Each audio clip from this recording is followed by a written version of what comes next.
those who would inquire about the potential for female deacons in the Catholic Church, I would offer this scripture. I would offer this. Scripture tells us that from the earliest days of the Church, women served as faithful servants, diakonos in the Greek, of the members of the Church. Romans chapter 16.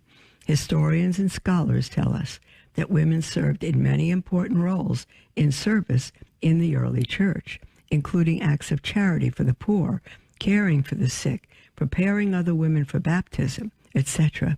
However, we see in the Acts of the Apostles that there is another type of servant, diakonos, called specifically by the apostles and set apart from other servants in the church.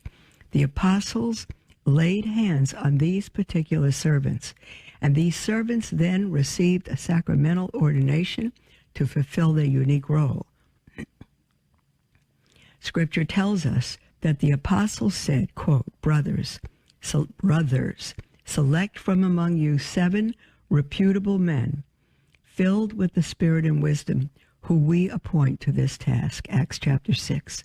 And then, quote, they presented these men to the apostles, who prayed and laid hands on them.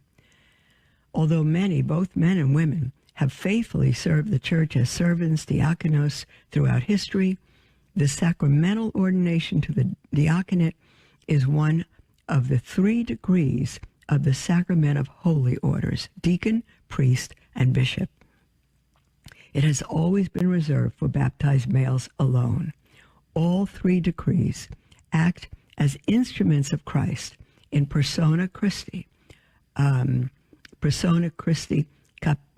capitis, that means in the person of Christ as the head, but with distinct functions for each office, because sacramentally ordained deacons share in the apostolic ministry with priests and bishops. The Church has decreed that they must be men, as were the apostles Jesus chose.